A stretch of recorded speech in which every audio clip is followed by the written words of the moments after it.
Hello everyone, welcome back again. My name is NSX and today, welcome back to Katawa Shoujo. Let's go! Okay, right, so let's begin this awesome adventure again, shall we? The clock on the wall slowly ticks, the remaining class time away, until finally, the bells cry out, ending the torment. Before you all leave, I expect the answers for those problems by Monday. The class sighs as one, instantly regretting slacking off, but still actually aware of the more pressing issues at hand. The classroom empties in a blink as everyone rushes to their last-minute festival preparations. I stay behind and try to quickly finish the questions so I don't have to bother with it over the rest of the weekend, with the festival and all tomorrow. Apart from me, Hisao is the only one left, obviously waiting for Lily. It's weird that Lily comes all the way to our classroom to pick her up. I expect that moving around is at least normally hard for her than it is for Hyakino. But it's none of my business, and I actually don't ask about it from here now. Despite the relative proximity of our seats, neither of us tries to strike up a conversation about that or anything else. So an apparent silence falls upon the classroom. Time passes in silence. It's probably just 15 minutes or so before it feels longer. I turn pages of my notebook. Hyakino turns pages of the novel she's reading. My pencil lead splinters against the paper just when I was about to finish a paragraph. The sound of my urge to sigh and some fumbling around for a sharpener feels like they're breaking the mood in the classroom. Hyakino keeps her eye firmly away from my direction. Before long, Lily's tall figure appears in the doorway. Hyakino. Her name is all it takes to make Hyakino jump up from her desk and run to Lily. They quietly talk for a moment, but it isn't too long before Lily leaves down the hall and Hyakino idles back into the classroom, taking her seat once again. I watch Hyakino out of the corner of my eye, out of sheer curiosity at the idea that the two would be separated. For a couple of minutes, she does nothing but sit with her chin in her hand, staring at the desk dejectedly. The boredom eventually becomes too much for her, though. A slender flame reaches into her bag, pulling out a small book. Come to think of it, that isn't one of the I saw her reading at the library. She must be quite a fast reader to get through them at this rate. After about 10 minutes of restlessly shuffling her seat and trying to read, Hyakino closes her book and leaves too. So should I, since the assessment is all about finished and there's nothing else to do in the classroom. Not that I have anything anywhere else either. The school is a beehive, deal of activity, but no one pays me any head. I shun the past classroom filled with students thankfully doing this and that, buzzing around like little worker bees. You wouldn't guess the school day is over. It is quite quieter outside, but not by much. People zip by left and right, hurrying as quickly as they can, busy, energetic. I feel the opposite. The midday sun seems to be draining all of the spirit out of my body, making it up feels limp all over. Warm, soft air flows inside my shirt, feeling like a cushion. I yawn yet lazily, thinking about what I'll do. I'll drop off my books at the dorm first, and then something I haven't decided yet. Maybe Kenji is in his room. On the way to the dorms, I spot Emmy coming my way, running despite not having those weird running prosthetics on. I wave at her, and she skids to the stop. Yo, Hyakino! Splatters of white and green paint dubs her nose and chin, especially, but her smile is wide as it always is. She leans closer to me, amplifying the feeling she is examining me. What you doing? Nothing really. I don't have anything to do for the festival and everyone else seems to be doing something important. That's perfect. Then you can help me and Rin.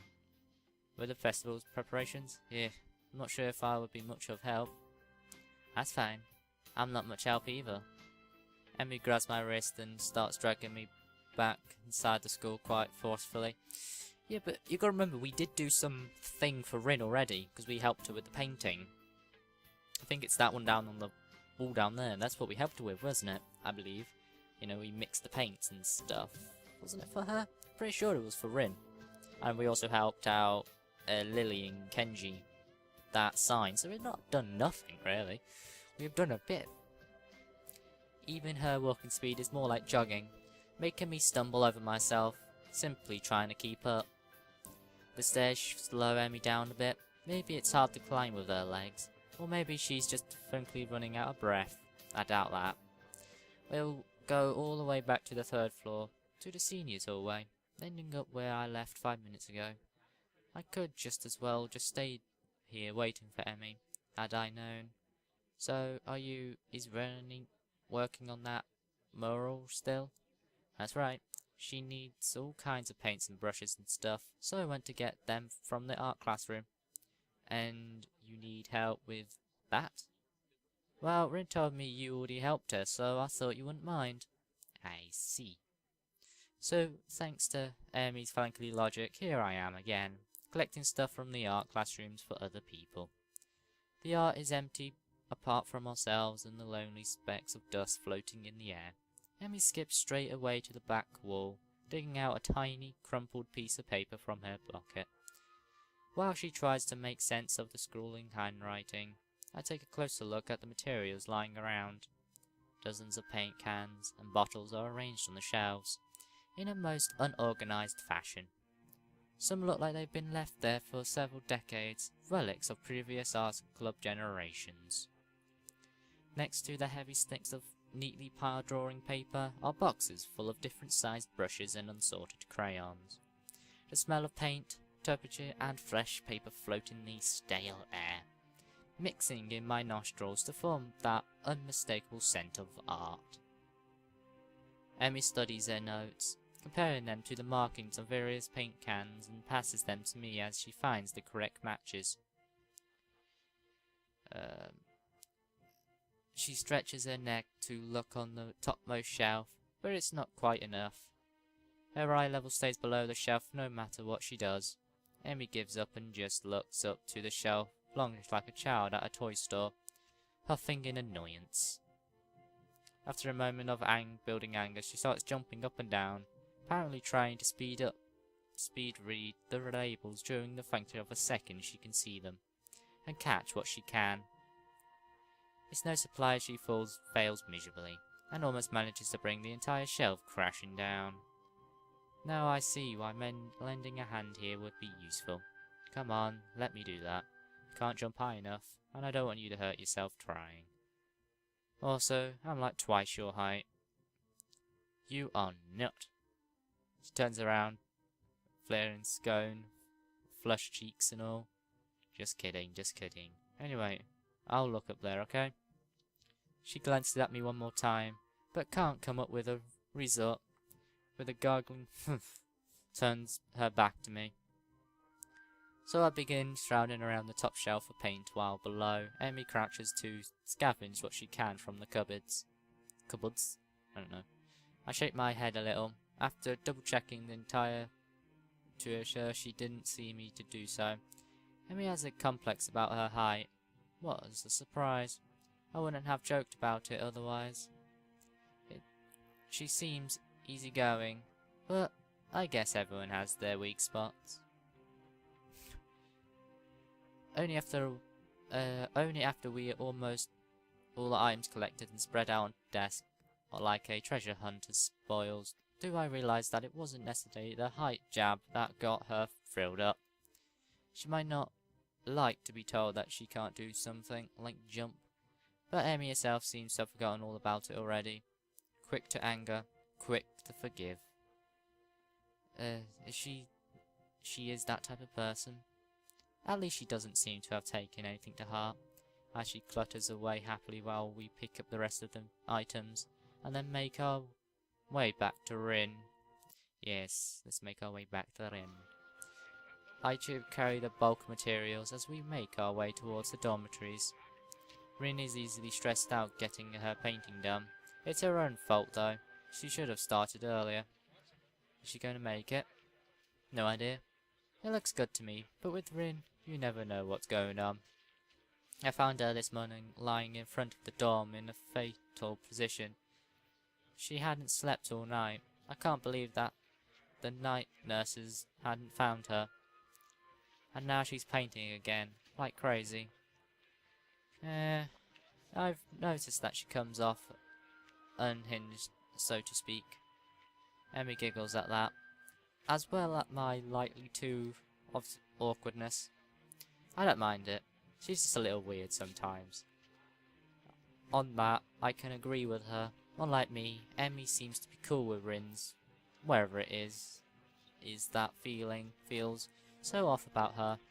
Still, they don't come close like Misha and Misha do.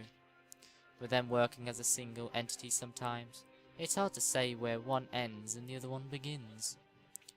Even though they are so different, just like Emmy and Rin are.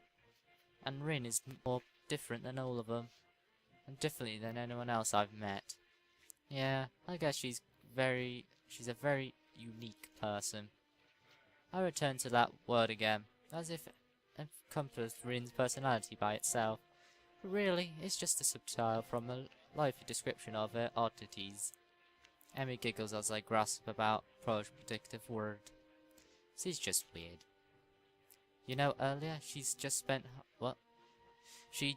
half an hour sitting on her box and stared at her toes.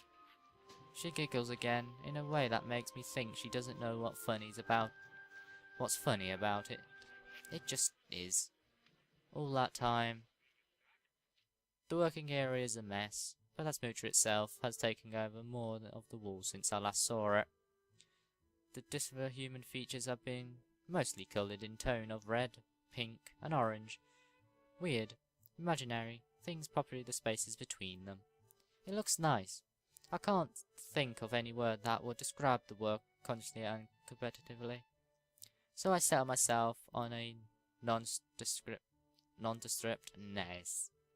But honestly, it seems that the area around the wall becomes untidy at the same rate as the more progress. The ground is littered with dozens of paint cans, various art supplies, and empty soda bottles. Rain herself is in a corner of the chaos, standing there looking very cozy as if she was a natural part of the scene. Her pant legs have been rolled up to her knees, exposing her thin legs, which sport a drying spectrum of wall paintings, similar to those on Emmy's face. Emmy sprints up to Rin, ahead of me, and gleefully jumps in front of her. I'm back. That was fast. Did you run into the corridors again? Hisao, help me. Emmy points vigorously at me.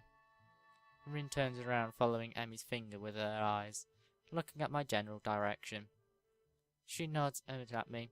She looks like she hasn't slept since last night. A very offensive glazed glare that focuses slightly off me, and movement like in a slow-motion movie. Hello, Hisao. Thank you for the help. Don't mention it. I just did. Wow. Of all the characters, Rin is definitely one of my favourites. I don't know, I just like her. Never mind. Looks like you made progress. Looking good as far as I can tell. But now you just get more bad luck. I know, but I'm willing to take the risk. That's a very nice thing to say. For me, of course, not for you. This is why artists are always unlucky. They have to consistently look at their unfinished paintings. So artists can't romance, their favourite TV shows are cancelled, or they die young because of an unspecified disease. It's a deep and mysterious law of the universe. Unless they are blind. She considers this for a while, looking like she's going to fall asleep. There is a boy. At the art club, you see, blind boy. He doesn't see. He should become an artist. No bad luck, guaranteed. Don't you think that would be a good idea? That only blind people should become artists? No, not as such. You might have a point. Abandoning this train of thought, she turns again to consider her work and starts humming a tune that I think I recognise, but can't remember the name of. Emmy arranges the supplies we brought and moves a few paint cans around, trying to bring some organisation to the scene. And on that note, I'm going to end today's episode right there. If you guys have all enjoyed today's episode, and you know, it's been a little bit boring at the beginning, but you know, it always gets happy enough when Rin comes in, just with Rin being the best character. So yeah, right, so let's save this. There we go. Anyway guys, I'm going to end it right there. If you guys have all enjoyed it, remember to do all the normal do all the normal YouTubey stuff down below, you know, leave comments, subscribe, like, you know, all the normal stuff if you so desire. And yeah, thank you all for listening to today's awesome stories. This is just like a massive storybook, so if you guys enjoyed it, yeah. Anyway, thank you all for watching, and I will see you all next time. Until then, everyone.